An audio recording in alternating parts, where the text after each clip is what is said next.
नमस्कार, स्वागत है आपका आज तक पर। आपके साथ मैं हूं मीनाक्षी कंडवाल। मध्य प्रदेश में 28 सीटों पर उपचुनाव है, लेकिन उपचुनाव के लिए जो इस वक्त चुनावी जंग दिखाई दे रही है बयानों में, उसमें हुआ है एक महिला का अपमान। इमरती देवी पहले कांग्रेस पार्टी में थी, अब बीजेपी में शामिल है, लेकिन पूर्व मुख्यमंत्री कमलनाथ ने सार्वजनिक मंच से उनके लिए जिन शब्दों का इस्तेमाल किया, हम उसकी घोर निंदा करते हैं। लेकिन यहां से बड़ा सवाल यह उठता है कि आखिर इस तरह से महिलाओं के बारे में जिम्मेदार नेता अगर इस तरह के बयान देंगे तो किस तरह की परिपाटी रखी जा रही है। और इसी को लेकर आज हम अहम चर्चा करने वाले हैं, जिसके लिए हमारे साथ चर्चा में बीजेपी से नुपुर शर्मा जुड़ रही हैं और देवाशीष जरारिया जुड़ रहे हैं कांग्रेस पार्टी से। नुपुर जी, देवाशीष जी, आप दोनों का बहुत बहुत स्वागत है। सबसे पहले अपने दर्शकों को यह दिखाते हैं कि चुनाव प्रचार के दौरान जब पूर्व मुख्यमंत्री कमलनाथ मंच पर मौजूद थे तो प्रचार करते करते इमरती देवी के लिए वो क्या बोल गए। ये उसके जैसे नहीं है, क्या है उसका नाम?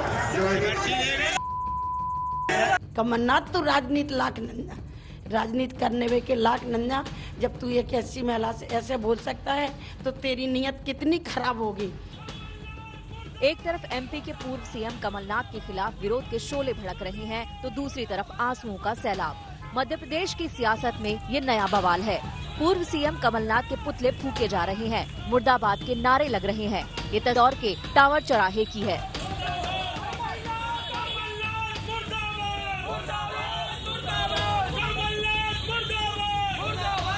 आप तो उसको मेरे से ज्यादा जानते हैं। पिछले कुछ दिनों से शांत चल रही एमपी की राजनीति में तूफान मचा है कमलनाथ के एक बयान से। कांग्रेस प्रत्याशी सुरेंद्र राजे के लिए प्रचार करने डाबरा पहुंचे कमलनाथ ने बीजेपी नेता इमरती देवी के लिए कुछ ऐसा कह दिया जिससे तूफान मच गया। इस सीट पर बीजेपी की ओर से इमरती देवी मैदान में हैं। ये उसके जैसे नहीं है, क्या है उसका नाम? क्या उसका नाम लूं? आप तो उसको मेरे से ज्यादा पहचानते हैं। आपको तो मुझे पहले ही सावधान कर देना चाहिए था। ये क्या? एक महिला नेता के लिए कमलनाथ ने भरी सभा में ये बातें कही थी। विवाद तो तब खड़ा होना ही था। कमलनाथ के बयान से इमरती देवी बुरी तरह से आहत नजर आईं। इमरती ने कांग्रेस अध्यक्ष सोनिया गांधी से कमलनाथ को पार्टी से निकालने की मांग की। कहा जिसे भाई मानती थी उसी ने बहन की धज्जियां उड़ा दी। कमलनाथ जी के पैर छूती थी और अपना बड़ा भाई मानती थी कमलनाथ को, पर कमलनाथ ने आज अपनी बहन के भी सम्मान करने से और कतरा गए। अपनी बहन की भी धज्जियां उड़ाई उनने। ऐसे कमलनाथ जी से मैं कहती हूँ कि तू इस लाख है ही नहीं। कमलनाथ तो राजनीति लाख नंदा, राजनीति करने वे के लाख नंदा। जब तू एक ऐसी महिला से ऐसे बोल सकता है तो तेरी नीयत कितनी खराब होगी। इस वजह से मैं उस पार्टी से बाहर निकली हूँ कि पता नहीं जिसका मुख्यमंत्री इतना गंदा हो तो ऐसी पार्टी में रह के हम क्या कर सकते। बीजेपी भी कहाँ चुप रहने वाली थी। मुख्यमंत्री शिवराज सिंह चौहान ने कमलनाथ पर पलटवार किया। शिवराज ने कहा कि सिर्फ इमरती देवी का अपमान नहीं बल्कि मध्य प्रदेश की बेटी का अपमान है। ये केवल इमरती देवी जी का अपमान नहीं है, ये मध्य प्रदेश देश की बहन और बेटियों का अपमान है। इमरती देवी को ज्योतिरादित्य सिंधिया का कट्टर समर्थक माना जाता है। वो उन पूर्व विधायकों में से हैं जिन्होंने कांग्रेस छोड़ बीजेपी ज्वाइन की थी। कमलनाथ के इस बयान ने अब पूरी तरह से सियासी रंग ले लिया है। बीजेपी अब उपचुनाव में इस मुद्दे को छोड़ती नजर नहीं आ रही। इमरती देवी के सम्मान में मुख्यमंत्री शिवराज सिंह चौहान आज भोपाल में सुबह 10 बजे से 12 बजे तक 2 घंटे के लिए मौन धरना देंगे। ग्वालियर से सर्वेश और इंदौर से धर्मेंद्र शर्मा के साथ आज तक ब्यूरो। तो ये पूरी रिपोर्ट आपने देखी, जो कुछ हुआ मध्य प्रदेश में चुनाव प्रचार के दौरान। और इस मामले को लेकर अब मुख्यमंत्री शिवराज सिंह चौहान कह रहे हैं कि बीजेपी से जबरदस्त तरीके से उठाएगी। मुख्यमंत्री आज 2 घंटे के मौन व्रत पर भी बैठने वाले हैं और वो ये कह रहे हैं कि ये मध्य प्रदेश की बेटी का अपमान है। देवाशीष जी, आपके साथ ही शुरुआत कर रही हूं मैं। साल 2013 का एक बयान आपको याद दिलाऊंगी, जब पूर्व मुख्यमंत्री दिग्विजय सिंह ने मीनाक्षी नटराजन को मंच से कहा था टंच माल हैं। और साल 2020 में पूर्व मुख्यमंत्री कमलनाथ ये कह रहे हैं इमरती देवी को आइटम। मुझे ये दोनों शब्द बोलते हुए एक महिला होने के नाते बहुत बुरा महसूस हो रहा है। लेकिन मैं आपसे ये पूछना चाहती हूं, 2013 से लेकर साल 2020 तक क्या बदल गया है अगर पूर्व मुख्यमंत्री के कद के नेता कांग्रेस पार्टी के ये बयान देंगे तो? सबसे पहले तो मीनाक्षी जी मैं कहूंगा कि भारतीय जनता पार्टी के पास इस समय नाम है मुद्दों की भारी कमी। तो जब मुद्दे नहीं है तो किसी भी बात को मुद्दा बनाना उनके लिए आवश्यक हो जाता है। तो इससे समझ में आता है कि भारतीय जनता पार्टी मुद्दा विहीन हो चुकी है। पहली चीज आप और मैं भाषा ज्ञान का सब जानते हैं। आप इंग्लिश ले लो, हिंदी ले लो, चाहे कोई भी भाषा ले लो, भाषा में भावनात्मक शब्द होते हैं और एक शब्द का कई रूप से प्रयोग हो सकता है। ठीक है, मैं शब्द को जस्टिफाई नहीं कर रहा हूँ पहली बात, पर जिस तरीके से कमलनाथ जी ने कहा, ये उनकी हरकतों को लेकर कहा। ये वो महिला मंत्री रही हैं जो कहती थी अगर सिंधिया जी कुएं में कूदे तो हम कुएं में कूद जाएंगे। ये इनके वर्ड्स हैं, इन्हीं के शब्द हैं कि हम तो कलेक्टर से और एसपी से कह देंगे जितने सीट चाहिए उतने सीट हम जीत जाएंगे। ये तो कह देंगे हम तो 5-5 लाख रुपया ले रहे थे कमलनाथ से। ये इनके बयान है, इन बयानों की पूरी परिपाटी है। इसीलिए कमलनाथ जी ने बहुत हल्के व्यंग अंदाज में कहा कि किस तरह के क्या नेता है, किस तरह के का, तो उस शब्द अश्लील जो भाषा है उसका शब्द नहीं था। शब्द की भावनात्मक जो प्रतिक्रिया थी उसको गलत तरीके से भारतीय जनता पार्टी देवाशीष जी, मैं आपकी बात को समझ रही हूँ, मैं आपकी बात को समझ रही हूँ, फिर बोल रहा हूँ आपसे। मैं आपसे ये पूछना चाहती हूँ देवाशीष जी, नहीं मैं आपसे ये समझना चाहती हूँ। ठीक है, आपने ये कहा कि उनका मतलब कुछ और था, वो कुछ और बोल गए, लेकिन उस शब्द को उतनी गंभीरता से ना लिया जाए। लेकिन इमरती देवी ने तो बहुत गंभीरता से लिया है और मुझे लगता है हर महिला को लेना चाहिए, क्योंकि सार्वजनिक मंच से नहीं। मुझे आपसे ये समझना है देवाशीष जी, मुझे आपसे ये समझना है आइटम शब्द के पर्यायवाची क्या है कांग्रेस पार्टी की डिक्शनरी में, बताइए क्या पर्यायवाची है? आइटम देखिए, आइटम का कितना पर्यायवाची है शब्द जानते हैं? अब मैं आपसे बोलूं क्या शब्द है, क्या को हम कितनी तरीके से यूज कर सकते हैं? एक क्या शब्द को भी हिंदी शब्दावली में नहीं, मैं आपसे पूछ रही हूँ आइटम शब्द के पर्यायवाची क्या है? अगर पूर्व मुख्यमंत्री पद के नेता, अगर पूर्व मुख्यमंत्री जो है वो आइटम शब्द का इस्तेमाल सार्वजनिक मंच पे कर रहे हैं, 2013 में दिग्विजय सिंह कंचमाल बोल रहे थे, मुझे इनके पर्यायवाची बताइए। नहीं, इनके पर्यायवाची बताइए, इनके क्या पर्यायवाची हैं बताइए। आज पूरे देश को जरा समझाइए, कांग्रेस पार्टी का हिंदी ज्ञान शब्दों के मामले में पूरे देश को पता होना चाहिए। और जिस संदर्भ में आप मुझसे प्रश्न पूछ रही हैं, दोनों अलग अलग चीजें हैं। इन दोनों का कोई तुलनात्मक नहीं है। अगर आप इसको महिला के सम्मान से जोड़ देंगे और विक्टिमहुड हो जाएगा, नहीं जोड़ना चाहिए, तो फिर कोई भी पुरुष इसको डिफेंड नहीं कर पाएगा। आप सुनिए मेरी, महिला के सम्मान से ना जोड़ें। पुरुष अगर महिला के सम्मान से इसको जोड़ दिया जाएगा, ना जोड़ें क्या? शब्दावली को डिफेंड नहीं कर पाएगा। नहीं देवाशीष जी, ना जोड़ें क्या? आप मुझे हाँ या ना में जवाब दीजिए, क्या एक महिला के सम्मान से इसको ना जोड़ें?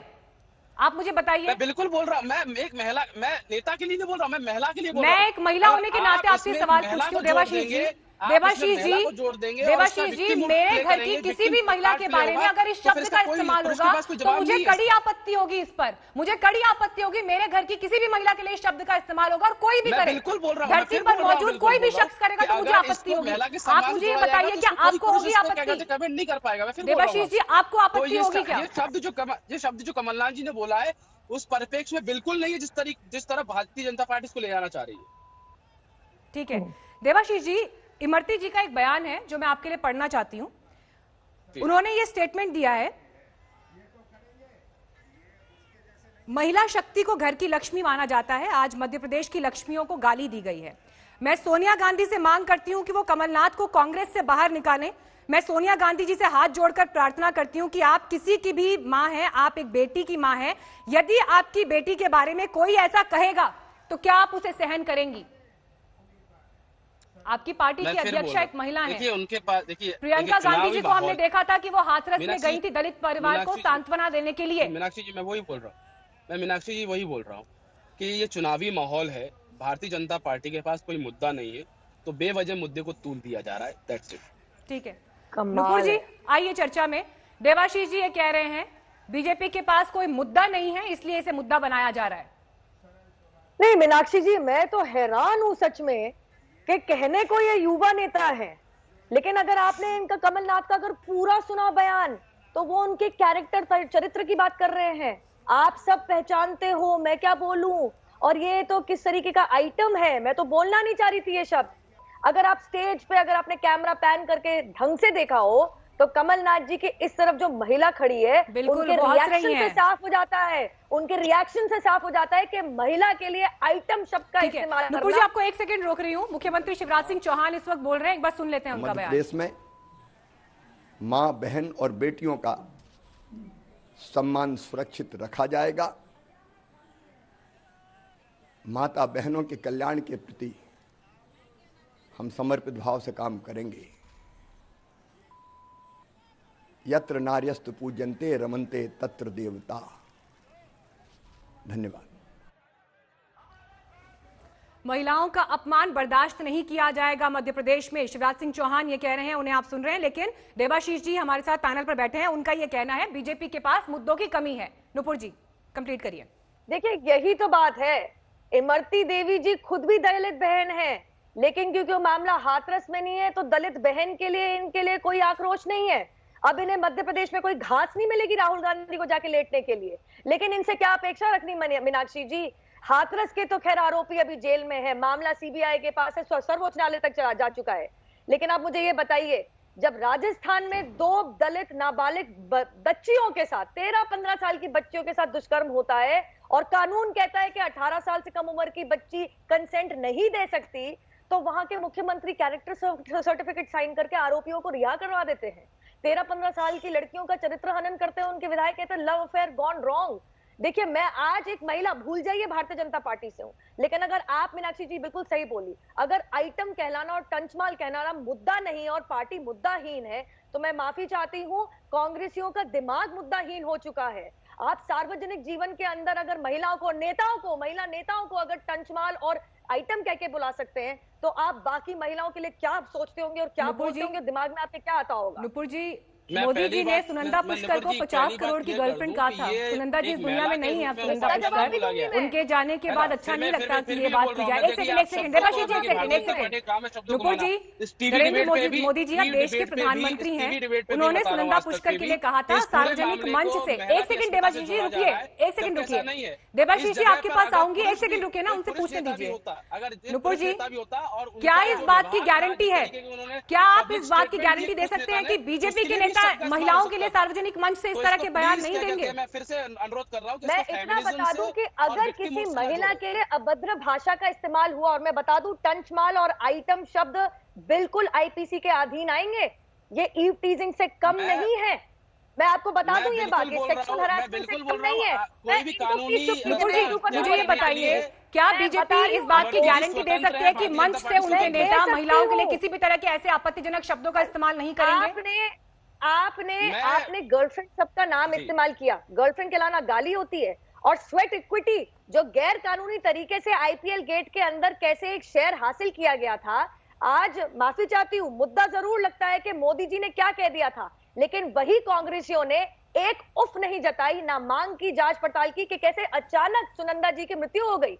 ये वही पार्टी है जो एक नाम को उड़ेल फुड़ेल करके उसका मुद्दा बनाना चाहती है। इस बीच ये तस्वीरें भी दिखा रहे हैं, मौन उपवास आज मुख्यमंत्री शिवराज सिंह चौहान रख रहे हैं, क्योंकि उन्होंने ये कहा है कि जिस तरह से कमलनाथ जी ने स्टेटमेंट दिया है महिला के खिलाफ, उस पर बीजेपी आपत्ति जता रही है और इसीलिए 2 घंटे के लिए आज मौन व्रत पर बैठ रहे हैं मुख्यमंत्री। वहीं से मंच की सीधी तस्वीरें आपको। और अब बात बिहार के चुनावी रंग की। बिहार में सियासी घमासान का रंग जमने लगा है। नीतीश कुमार 3 तरफ से हमले झेल रहे हैं। कांग्रेस और आरजेडी के साथ साथ एलजेपी के चिराग पासवान भी उनको निशाने पर ले रहे हैं। आत्मनिर्भर भारत के साथ आत्मनिर्भर बिहार बनेगा। बिहार के सियासी रण का मैदान सज चुका है। नेताओं के ताबड़तोड़ दौरे हो रहे हैं। एक दूसरे के दावों की बखियां उधेड़ी जा रही हैं। तो क्या कुछ शिक्षा देगा? लेकिन नीतीश कुमार ने 15 साल से एक रोजगार नहीं दिया और अपने वादे जोर देकर दोहराए जा रहे हैं। उसका परिणाम है कि आज बिहार आगे बढ़ा है। ऐन चुनाव से पहले अपने पिता को खोने वाले चिराग पासवान के हमले नीतीश कुमार पर तीखे होते जा रहे हैं। आरजेडी के साथ नीतीश को अब एलजेपी के भी सीधे हमलों से दो चार होना पड़ रहा है।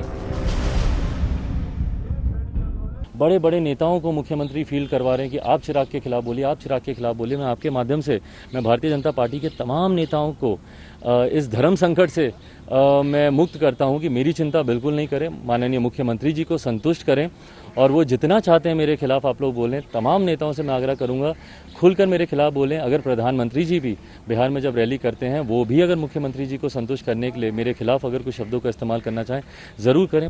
बीजेपी और जेडीयू आत्मनिर्भर और विकसित बिहार का दम भर रहे हैं। उधर सरकार आने की सूरत में तेजस्वी पहले दस्तखत से 10 लाख नौकरियां देने का वादा कर रहे हैं।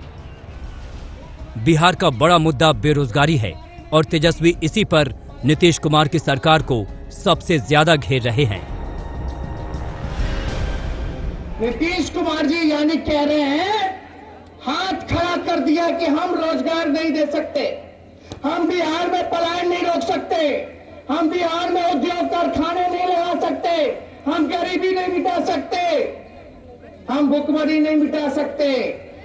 नीतीश जी आप थक चुके हैं, आपसे बिहार संभालने वाला नहीं है। बेरोजगारी और विकास के साथ साथ बिहार में और मुद्दों की गूंज भी सुनाई देने लगी है। मसलन बिहार के बीजेपी प्रभारी देवेंद्र फडणवीस की एक रैली के बीच ही सुशांत सिंह को इंसाफ देने की मांग उठी और जमकर नारे लगे। बिहार की जंग अभी और परवान चढ़ेगी। आरोप प्रत्यारोपों का सिलसिला अभी और जोर पकड़ेगा। आखिर ये रण बिहार का है जहां सियासत रग रग में है। मुंगेर से गोविंद कुमार के साथ ब्यूरो रिपोर्ट आज तक। बिहार में प्रचार की जंग में गानों के जरिए भी विरोधियों पर जमकर प्रहार किया जा रहा है। सुर नरम और मखमली हैं, लेकिन इनमें विरोधियों पर हो रहे हमले करारे हैं।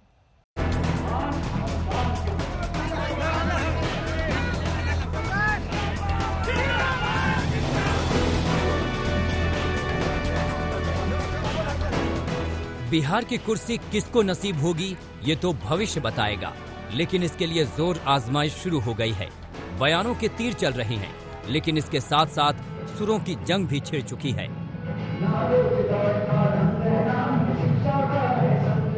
महागठबंधन की एक साथी कांग्रेस ने अपना कैंपेन गीत जारी किया। इसके लिए खास तौर पर छत्तीसगढ़ के सीएम भूपेश बघेल बिहार पहुंचे। मार्च में ही मध्य प्रदेश में कांग्रेस की सरकार गिरी और बीजेपी ने एक बार फिर मध्य प्रदेश की कमान संभाली, लेकिन अब उपचुनाव में जो 28 सीटों पर उपचुनाव हो रहा है उसमें कम से कम 9 सीटों को बीजेपी को हासिल करना होगा अपनी सत्ता को बनाए रखने के लिए। लेकिन चुनाव प्रचार के दौरान क्या दिखाई दिया चुनावी सभा में, ये सुनिए पूर्व मुख्यमंत्री कमलनाथ के इस बयान में। हमारे उम्मीदवार हैं, सरल स्वभाव के, सीधे साधे हैं, ये तो करेंगे। ये उसके जैसे नहीं है। क्या उसका नाम जो क्या उसका नाम लो, आप तो उसको मेरे से ज्यादा पहचानते हैं। आपको तो मुझे पहले ही सावधान कर देना चाहिए था। ये क्या है? मैं कमलनाथ जी के पैर छूती थी और अपना बड़ा भाई मानती थी कमलनाथ को, पर कमलनाथ ने आज अपनी बहन के भी सम्मान करने से वो कतरा गए। अपनी बहन की भी धज्जियां उड़ाई उनने। ऐसे कमलनाथ जी से मैं कहती हूँ कि तू इस लाख है ही नहीं। कमलनाथ तो राजनीति लाख नंजा, राजनीति करने वे के लाख नंजा। जब तू एक ऐसी महिला से ऐसे बोल सकता है तो तेरी नीयत कितनी खराब होगी। हमारे साथ कांग्रेस पार्टी से देवाशीष जरारिया हैं, बीजेपी से नुपुर शर्मा हमारे साथ हैं और सामाजिक कार्यकर्ता बरखा त्रेहन भी इस वक्त हमारे साथ जुड़ गई हैं। देवाशीष जी, मुझे ये बताइए, जब चुनावों की बात यहां पर हो रही है, जिन 28 सीटों पर चुनाव हो रहे हैं उनमें से 27 तो आपके पास ही थी। चाहे दल बदल का मुद्दा है, चाहे जो भी आप तमाम आरोप सिंधिया कैंप पर लगाते रहे हैं, कम से कम चुनावी मुद्दों की तो बात होनी चाहिए थी। इमरती देवी तो खुद कमलनाथ कैबिनेट का हिस्सा थी। देखिए, मैं मीनाक्षी जी एक बात बता देना चाहता हूँ। आप बयान को दोबारा सुनिए और बार बार सुनिए। मुझे कहीं भी नहीं लगता और जनता को भी नहीं लगता, आप तो पब्लिक में भी ओपिनियन है कि जनता को नहीं लगता और मुझे भी नहीं लगता कि यह बयान इमरती देवी एक महिला है इसलिए दिया गया है। बिल्कुल भी इसमें महिला शब्द का, महिला के लिए कोई बयान नहीं है, टिप्पणी नहीं है। ये तो एक उस नेता के लिए टिप्पणी है जिसने इस तरीके के बयान दिए हैं कि भैया हम तो कुआं में कूद जाएंगे, या फिर हम लोगों को क्या कहते हैं, पैसा मिल रहा था 5-5 लाख रुपया, या फिर हम लोग कलेक्टर एसपी से बनवा लेंगे। ये उनके जो बयान थे, जिन बयानों से उन्होंने फजीयत कराई है, उन बयानों पर टिप्पणी थी। उन बयानों को लेकर टिप्पणी की गई उसका क्या? देखिए, शिवराज जी तो बैठ गए ना, मुख्यमंत्री तो बैठ गए हैं मौन व्रत पर। 10 सेकंड बस ये दिक्कत ये हो गई कि ये एक पुरुष ने बोली है और सामने एक महिला है। अब जब एक पुरुष बोलता है तो पुरुष की गलती है कि वो पुरुष है, उस तरह के शब्द उससे निकल गए हैं, तो महिला विक्टिमहुड कार्ड प्ले कर सकती है। मुझे इस पूरे मामले में ये लग रहा है, अब एक पुरुष की तरह मैं पुरुष को डिफेंड नहीं कर रहा हूँ, मैं ये बोल रहा हूँ कि राजनीतिक शुचिता की मर्यादा होनी चाहिए और इस पूरे प्रकरण में भारतीय जनता पार्टी इसको महिला की अस्मिता से जोड़कर इस मुद्दे का राजनीतिकरण कर रही है। इस मामले का राजनीतिकरण ना हो, ये महिला विरोधी मुद्दा है ही नहीं, इस बात को बिल्कुल नहीं है महिला विरोधी। देवाशीष जी, नुपुर जी आपके पास मैं आ रही हूँ, हमारे साथ बरखा त्रेहन भी जुड़ गई है, सामाजिक कार्यकर्ता है। बरखा जी, थोड़ी सी एक बड़ी पिक्चर पर हम जरा यहाँ पर बात करते हैं। मेरे पास कुछ बयान है, देखिए, और ये अलग अलग पार्टी के नेता हैं, किसी एक पार्टी की बात यहाँ नहीं हो रही है। मुलायम सिंह यादव कह देते हैं लड़के हैं, गलती तो हो जाती है। दिग्विजय सिंह मंच से कह देते हैं मीनाक्षी नटराजन को टंच माल है। ये आइटम वाला स्टेटमेंट भी आपने सुन लिया, जो कि इमरती देवी उन्हीं की कैबिनेट का हिस्सा थी, ठीक है। इसके अलावा तापस पाल जो लेफ्ट पार्टी के नेता हैं, तृणमूल के जो नेता हैं, उन्होंने किस तरह से स्टेटमेंट दिया वो हमने सुना। अभिजीत मुखर्जी का स्टेटमेंट हमारे सामने, जिसमें वो कहते हैं कि निर्भया प्रोटेस्ट में 2 मिनट का फेम चाहने वाली डेंटेड पेंटेड महिलाएं शामिल थी। मैं ये समझना चाहती हूँ यहाँ पर बरखा जी, ये जो बयान इस तरह से सार्वजनिक मंच पर दे दिए जाते हैं, क्यों इन बयानों के प्रति गंभीर कार्रवाई नहीं होती है? सिर्फ सुर्खियां बटोरकर ये बयान और उस पर 2-4 दिन की निंदा होती है, वो बयान बस खत्म हो जाते हैं। इनके प्रति जवाबदेही, जिम्मेदारी तय करने में हम क्यों फेल हो जाते हैं? बरखा जी, बिल्कुल आप सही कह रही हैं, बहुत ही शर्मनाक बयान है जितने भी आपने बताए हैं। और मैं आपको एक और बात बता दूं, कई महिलाएं जो मंत्री हैं वो भी ऐसे ही शर्मनाक बयान पुरुषों के लिए देती हैं। तो ये चीज बहुत ही शर्मनाक है। हमें किसी को पर्सनल अटैक्स नहीं करने चाहिए और ऐसी अभद्र भाषा बिल्कुल भी शोभा नहीं देती है। अगर आप लीडर्स हैं, आपको देश ने चुना है, तो कुछ अच्छे विचार प्रकट करिए, कुछ अच्छी भाषा का प्रयोग करिए। आप कुछ भी, आपके मतभेद लाखों हो सकते हैं, लेकिन इस तरीके से आइटम, टंचमाल या कुछ और कहना बहुत ही निंदनीय है। और जो लोग अभी पूरे, मैं देख रही थी हाथरस केस में दलित महिलाओं के साथ थे, अब वही उसी पार्टी, कांग्रेस पार्टी के नेता अब कहाँ हैं? अब क्यों नहीं इसका विरोध कर रहे? और क्या, मेरा एक सवाल है सोनिया गांधी जी से, कि अगर प्रियंका को किसी ने ये कहा होता तो क्या उनको ठीक लगता, अच्छा लगता, या उनको बर्दाश्त भी हो पाता? नहीं हो पाता। मैं आपको बताती हूँ, नहीं कर सकते कोई भी बर्दाश्त। लेकिन अभी चुप्पी साधे हुए हैं। किसी का भी अपमान जो है वो बहुत गलत है। इसमें हमें पॉलिटिसाइज नहीं करना चाहिए कि ये बीजेपी में से थी या ये कांग्रेस पार्टी की हैं या किसी और पार्टी की हैं। सबको मिल करके ये समझना चाहिए कि राजनीति का स्तर इतना मत गिराओ। पूरी दुनिया में भी इतना दर, कहीं पे भी राजनीति का स्तर नहीं गिर गया है जहां पे हम आपस में छीटाकशी करें, ऐसे अपशब्द बोले, जो कि शिवराज जी को क्यों आज बैठना पड़ा?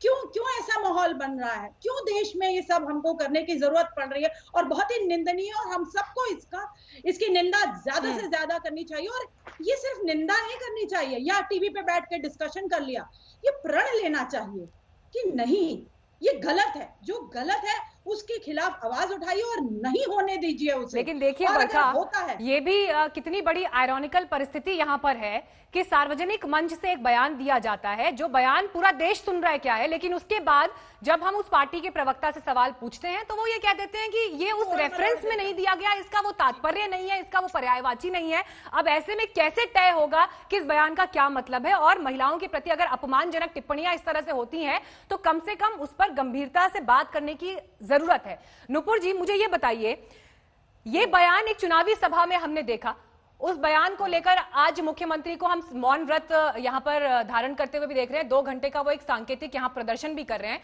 लेकिन सिर्फ इस मौन व्रत पर ही बात खत्म हो जाएगी क्या? मिसाल कैसे कायम होगी? नुपुर शर्मा। और होनी भी नहीं चाहिए। मैं आपको एक बात बताती हूँ, कांग्रेस के प्रवक्ता ने कह तो दिया कि भैया भाजपा के पास मुद्दा नहीं है, लेकिन क्या असल में कांग्रेस के पास मुद्दा है कि पूर्व मुख्यमंत्री स्टेज पर खड़े होकर एक महिला का चरित्र हनन कर रहे हैं? और अब माफी चाहती हूँ मीनाक्षी जी, आप में बरखा जी बैठे, अगर मुझे कोई सड़क चलता हुआ आदमी अगर या कोई भी आइटम या टंचमाल बोलेगा, जड़ के थप्पड़ दूंगी और केस और कर दूंगी उसके ऊपर, जिंदगी भर तक कोर्ट में घसीटूंगी। ये सार्वजनिक जीवन में छोड़िए, ये असल रियलिटी है जिंदगी की कि महिला को क्या क्या सहन करना पड़ता है और किस तरीके के क्रिमिनल एक्शंस ले सकती है महिला ऐसे भद्दे शब्दों के खिलाफ। दूसरी बात, देखिए, मुझे पूरे बयान से कांग्रेस के एक बात साफ हो गई कि जहां पे आरोपी कांग्रेस का नेता है वहां पे कानून का दायरा पड़ता ही नहीं है, चाहे वो टंचमाल हो, चाहे वो आइटम हो। और ये तो खैर शब्द है, देवरिया के अंदर आपको हाल ही का किस्सा ध्यान होगा, एक महिला को 5 पुरुष मिलके पीट रहे हैं और मैंने पायलट देखा तो एक दिग्गज नेता शाम को आके कहता है अरे वो तो खुद तो टिकट की दावेदार थी। अगर महिला टिकट की दावेदार है तो आप क्या 5 पुरुष मिलकर आप पीट दोगे उसको? और पिछले साल की मैं वारदात भूल गई हूँ क्या? इनकी बहुत ही बड़ी राष्ट्रीय प्रवक्ता ने पार्टी क्यों छोड़ी थी? क्योंकि कांग्रेस पार्टी के ही नेताओं ने बदसलूकी और बदतमीजी करी थी मथुरा की प्रेस वार्ता के अंदर। मैं पूछना चाहती हूँ, सब छोड़ दीजिए, एक राहुल गांधी जब राष्ट्रीय अध्यक्ष थे कांग्रेस पार्टी के, उनका बयान बताती हूँ मैं आपको। आप लोगों ने आज तक संघ की महिलाओं को निक्करों में देखा है? मैंने तो नहीं देखा। ये क्या शोभा देता है कि आप क्या इच्छा जता रहे हैं कि आप महिलाओं को निक्कर पहन के देखना चाह रहे हैं? मैं पूछना चाहती हूँ, आज तक कांग्रेस पार्टी ने अपनी ही पार्टी ठीक है, मैं इस पर देवाशीष से जवाब लूंगी। नुपुर जी मुझे एक बात बताइए, हमारे साथ रवीश भी आ गए हैं भोपाल से। नुपुर जी मेरे को एक बात बताइए, सरकार में आप हैं नुपुर जी, ठीक है, हम देख रहे हैं मुख्यमंत्री वहां पर मंच पर बैठे हैं, वो मौन व्रत धारण कर रहे हैं, वो उनका एक सांकेतिक विरोध प्रदर्शन है। मुझे ये बताइए, क्या बीजेपी इमरती देवी आगे बढ़कर पूर्व मुख्यमंत्री कमलनाथ के इस बयान पर कानूनी कार्रवाई के लिए कदम बढ़ाएंगे? बिल्कुल बढ़ाएंगे, लेकिन उससे पहले कमलनाथ को माफी मांगनी चाहिए। आप समझिए, वो पूर्व मुख्यमंत्री थे, ठीक है, ये एक लीडिंग बाय एग्जांपल। और आपने एक बहुत सवाल पूछा, उसका जवाब दूंगी। आपको ध्यान होगा जब हमारी पार्टी के एक नेता ने एक अभद्र टिप्पणी दी थी उत्तर प्रदेश में, तो संसद के पटल पे खड़े होकर माननीय अरुण जेटली जी ने माफी मांगी थी, उसको पार्टी से निकाल दिया था। लेकिन एक सुनिए, बदले में जब एक नेता ने एक 12 साल की बच्ची को पेश करने के लिए कहा, नसीमुद्दीन सिद्दीकी, वो जाके सांसद का चुनाव लड़ा था। पार्टी में you have to lead by example in politics. चलिए देवाशीष पे जवाब देंगे, नुपुर आपने सवाल उठाए, देवाशीष पे जवाब देंगे। रवीश का पहले रुक कर लेते हैं। रवीश, आप मौजूद हैं भोपाल में, हम देख रहे हैं कि आज मुख्यमंत्री वहां पर बैठे हैं मौन व्रत धारण करके, विरोध कर रहे हैं पूर्व मुख्यमंत्री कमलनाथ के बयान का। कौन कौन मंच पर मौजूद है? बीजेपी यहां से आगे इस मुद्दे को कैसे लेकर जाएगी और क्या कोई कानूनी कार्रवाई होगी इस पर? चुनाव आयोग तक बात पहुंची है? जी बिल्कुल मीनाक्षी, 3 सवाल आपने पूछे, लेकिन सबसे पहले सीधी तस्वीरें हम दिखा देते हैं उस मंच की जहां पर खुद मुख्यमंत्री शिवराज सिंह चौहान और साथ ही में तमाम उनके कैबिनेट के मंत्री जो है वो मौन व्रत पर बैठे हैं। 2 घंटे का ये पूरा मौन व्रत रहेगा। सामने अगर तस्वीरों को देखें तो बीच में बैठे हैं मुख्यमंत्री शिवराज सिंह चौहान और उनके साथ में अगर इस वक्त देखें तो गृह मंत्री नरोत्तम मिश्रा है, कैबिनेट मंत्री और साथ ही में विश्वास सारंग यहाँ बैठे हैं, भूपेंद्र सिंह जो नगरीय प्रशासन मंत्री है वो भी यहाँ मौजूद है और साथ ही में भाजपा के तमाम दूसरे जो पदाधिकारी है वो भी यहाँ मौजूद है। राहुल कोठारी यहाँ मौजूद है, तो नारायण सिंह यहाँ मौजूद है। ये तस्वीरें हम आपको सीधी दिखा रहे हैं उस जगह से जहाँ पे खुद अब ये 2 घंटे का मौन व्रत जो है 12 बजे तक ये पूरा मौन व्रत चलना है। जहाँ तक आपने बात कही कानूनी कार्रवाई की आगे होने की, तो यहाँ पे आपको बता दें कि कानूनी कार्रवाई को लेकर के भाजपा कल चुनाव आयोग जा चुकी है। चुनाव आयोग से उन्होंने कमलनाथ के इस बयान की शिकायत की है और जहां तक बात उसे आगे ले जाने की है तो आपको बता दें कि ये इस पूरे चुनाव का एक सबसे बड़ा मुद्दा बन के रह गया है। दलित है क्योंकि इमरती देवी और एक महिला भी है और उस महिला के लिए जो शब्द कल कहे गए थे उसे भाजपा ने न केवल भोपाल में बल्कि पूरे प्रदेश में एक बड़ा मुद्दा बनाया है। शिवराज सिंह चौहान यहाँ धरने मौन व्रत पे बैठे हैं, तो ज्योतिरादित्य सिंधिया जिनकी समर्थक मानी जाती है कट्टर इमरती देवी, वो इंदौर में इस वक्त मौन धरने पे हैं। और साथ ही में पूरे प्रदेश में भाजपा कार्यकर्ता जो है अलग अलग जगहों पर इस तरीके से धरना मौन व्रत लेकर के 2 घंटे का इससे एक प्रदेश व्यापी मुद्दा बनाने में एक तरीके से देखा जाए तो सफल हो चुके हैं। जी ठीक है, आपके पास लौट रही हूँ मैं। रवीश फिर से हमारे साथ मेहमान भी बने हुए हैं। देवाशीष जी देखिए, रवीश भी जो वहां से बात बता रहे हैं, बीजेपी अब इस मामले को बहुत आगे तक लेके जाने वाली है। 15 दिन शेष हैं अभी उपचुनाव से पहले, लेकिन आपने तो बैठे बिठाए उनके हाथ में एक ऐसा मुद्दा दे दिया जिस पर ऐसा लग रहा है कि बाकी सब चीजें जो है पीछे हो गई और ये अपने आप में एक उभर कर हावी हो गया है मुद्दा। देखिए मैं मीनाक्षी जी, ये तो होना ही है। देखिए भारतीय जनता पार्टी के बाद मुद्दा विहीन है, चुनाव वो बुरी तरीके से हार रहे हैं, तो इसलिए किसी भी बात को तोड़ मरोड़ कर, और एक बहुत अच्छा कितना अच्छा टॉपिक है कि एक बात को महिला के सम्मान से आप जोड़ दो और वो भी एक दलित महिला के सम्मान से आप जोड़ दो, तो उस पर आदमी व्यक्ति डिफेंसलेस हो जाता है। ये वो करने का प्रयास किया जा रहा है, लेकिन जनता के सामने बयान है, जनता बार बार सुने, जनता के बीच में हम लोग जाएंगे, जनता के बीच में बयान है। पूरी तरीके से ये बयान जो है वह एक महिला के सम्मान को लेकर नहीं बोला गया है। मैं बार बार ये बात दोहरा रहा हूँ। यह बात जो उनके राजनीतिक अच्छा, इस पर क्या सफाई पूर्व मुख्यमंत्री कमलनाथ देंगे? ठीक है देवाशीष, मैं आपकी बात समझ रही हूँ, लेकिन आप मुझे बताइए, तो शायद यही अगर आपका आरोप ये है देवाशीष, अगर आपका आरोप ये है कि बीजेपी आपके इस बयान को गलत तरह से देख रही है, गलत तरह से उसे पेश किया जा रहा है, तो मुझे ये बताइए क्या कोई इसकी क्लैरिफिकेशन आकर देगा? क्या कमलनाथ आकर इसकी सफाई देंगे या वो बताएंगे कि किस परिप्रेक्ष्य में वो ये कहना चाहते थे और क्या उनके मुंह से निकल गया? देखिए, ये तो कमलनाथ जी के ऊपर है, ठीक है, बड़े नेता हैं, जब उनको लगेगा बात पे क्लैरिफिकेशन देना चाहिए तो जरूर दें। बरखा जी आइए चर्चा में। बरखा जी, यहाँ पर सवाल ये है कि इस तरह के मामलों को लेकर जो मिसाल पेश की जानी चाहिए उस पर हम कहीं ना कहीं चूक रहे हैं, एक समाज के तौर पर, राजनीतिक दलों के तौर पर। बल्कि मैं तो ये कह रही हूँ कि राजनीतिक दलों में जो महिलाएं शामिल हैं शायद वो भी इसे गंभीरता से नहीं लेती हैं। बिल्कुल बिल्कुल जी, कोई इसे गंभीरता से नहीं ले रहा, सिर्फ अभी पॉलिटिकल मुद्दा बना देंगे, डिस्कशन कर लेंगे। मौन व्रत जो रख रहे हैं, मैं समझ रही हूँ कि वो और कुछ नहीं कर सकते इसलिए ये कर रहे हैं, लेकिन हमें ये समझना पड़ेगा कि अभद्र टिप्पणी जिसने दी है, क्या सिर्फ उसकी माफी से सब चीजें समाधान हो जाएगा? बिल्कुल भी नहीं। एक माफी से कोई समाधान नहीं होता किसी भी चीज का। आपको आगे हम सबको प्रण लेना होगा कि हम कैसे ऐसे बोल सकते हैं। अभी मैं सुन रही थी, इन्हें कांग्रेस के जो नेता हैं ये कह रहे हैं कि उन्होंने जो कह दिया उसे तोड़ा मरोड़ा जा रहा है। कमाल हो गई, तोड़ा मरोड़ा जा रहा आइटम कहा कि नहीं, और उनको आपत्ति है कि नहीं इमरती देवी को? बस तो आपत्ति है इस चीज से, तो बस बात खत्म हो गई। तोड़ा मरोड़ा ये सफाई मत, लिपापोती मत करिए, यहाँ लिपापोती की जरूरत नहीं है। बिल्कुल स्पष्ट बात है, कहा है, और माफी तो उसी टाइम मांग लेनी चाहिए थी अगर उनसे गलती से कहा है। चलिए बरखा, यहाँ पर जो एक बड़ी बात उठा रही है कि कम से कम हर दल को यहाँ पर जिम्मेदारी लेने की जरूरत है, क्योंकि ऐसे तमाम उदाहरण भरे पड़े हैं जब हम देख रहे हैं कि कोई दल इस मामले में पीछे नहीं है। सार्वजनिक मंच से महिलाओं के लिए आपत्तिजनक शब्दों का इस्तेमाल अलग अलग चुनावों में हम देखते आए हैं, लेकिन कम से कम इसके प्रति आंखें खोलने की, जिम्मेदार होने की और खुद महिला नेताओं को आगे आके मिसाल कायम करने की जरूरत है। आप सभी मेहमानों का बहुत बहुत शुक्रिया हमारे साथ इस चर्चा में जुड़ने। भाषा की टूटती लक्ष्मण रेखा की मिसाल तो आपने देख ली, अब सियासत की संवेदनहीनता की तस्वीर भी आपको दिखाते हैं। एमपी के खंडवा में ज्योतिरादित्य सिंधिया की चुनावी रैली से पहले एक किसान की मौत हो गई, लेकिन रैली रोकने की जगह 2 मिनट के मौन के बाद भाषणबाजी शुरू हो गई। किसान का शव एक कुर्सी पर रख दिया गया। नारायण भाई ने, महाराज ने जनता से ये वादे किए थे कि हमारी सरकार बनेगी। सियासत का ये अलहदा चेहरा है। मंच सजा है, नेताओं के भाषण हो रहे हैं, वादे हो रहे हैं, विरोधियों पर शब्दों के बाण चल रहे हैं, और इस सब के बीच एक शख्स बेजान कुर्सी पर बैठा है। उसके आसपास की सारी कुर्सियां खाली हैं। ये बुजुर्ग किसान असल में मौत का शिकार हो चुका है। लेकिन पीछे से मंच से नेताओं के धुआंधार भाषण जारी हैं। ये खंडवा की चुनावी सभा बीजेपी के बड़े नेता ज्योतिरादित्य सिंधिया की है। उनकी चुनावी सभा में उनके आने से पहले एक आदिवासी किसान ने दम तोड़ दिया। उसके लिए 2 मिनट का मौन रखा गया, लेकिन उसके शव को वहां हटाने से पहले ही भाषण शुरू हो गए। जाहिर तौर पर इस पर सवाल उठने थे और बीजेपी को सफाई भी देनी पड़ी। उनको लग रहा था कि ज्योतिरादित्य सिंधिया जी जैसे नेता आ रहे हैं तो उनको मैं भी सुनूं, और वो आए और उसके बाद में, क्योंकि उनकी 80 साल की उम्र थी, और यहाँ एकाएक उनको अटैक आया, और अटैक आने के बाद में वो वहीं पर शांत हो गए। अब क्योंकि सभा चालू नहीं हुई थी, सिर्फ जो जैसे राम डांगोरे जी का भाषण चल रहा था मंच पर, लेकिन ये मालूम नहीं हुआ कि क्या हुआ है। सभा में जो हुआ कि एक मतलब किसान पड़ा हुआ है और भाषण अपने निरंतर चल रहे हैं, इस पर कहीं ना कहीं घटिया मानसिकता है और घटिया राजनीति है, इसकी हम घोर निंदा करते हैं। और ये जो लोग हैं एक तरफ अपने आप को अन्नदाता को भगवान मानते हैं, लेकिन कहीं ना कहीं कथनी और करनी में बहुत भिन्नता है और हम इसे घोर निंदा करते हैं।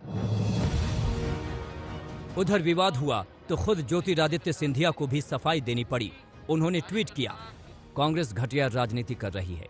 रैली में मेरे पहुंचने से पहले ही हमारे अन्नदाता की मौत हो चुकी थी। मैंने सबसे हमारे अन्नदाता के लिए मौन रखवाकर श्रद्धांजलि अर्पित की। मेरे लिए राजनीति जनसेवा का जरिया है। इसका सर्टिफिकेट मुझे कांग्रेस से नहीं चाहिए। बीजेपी ने अपनी बात कही है, लेकिन सवाल ये कि सभा में एक लाश पड़ी होने के बीच सियासी भाषणबाजी जारी रखना क्या संवेदनहीनता नहीं? खंडवा से जय नागदा के साथ ब्यूरो रिपोर्ट, आज तक। क्या पाकिस्तान के प्रधानमंत्री इमरान खान की उल्टी गिनती शुरू हो चुकी है? कल कराची में इमरान सरकार के खिलाफ संयुक्त विपक्ष की विशाल रैली हुई।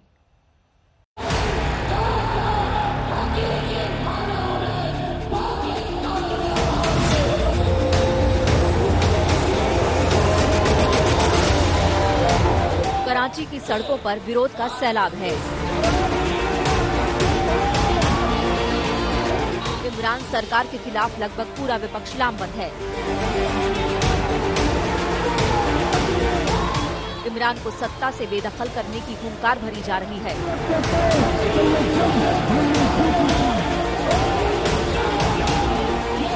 ये तस्वीर है पाकिस्तान में इमरान सरकार के खिलाफ विपक्षी गठबंधन की ओर से रविवार को कराची में बुलाई गई दूसरी रैली की। इस रैली में जिस तरह से अपार जन सैलाब उमड़ा, उसने यकीनन इमरान खान की आंखों की नींद उड़ा दी होगी।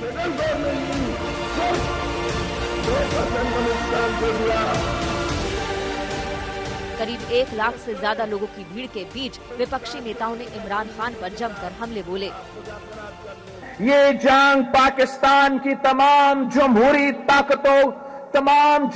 ताकतों ने लड़नी है। एक एक करके वो तमाम इदारे खोखले किए जा रहे हैं।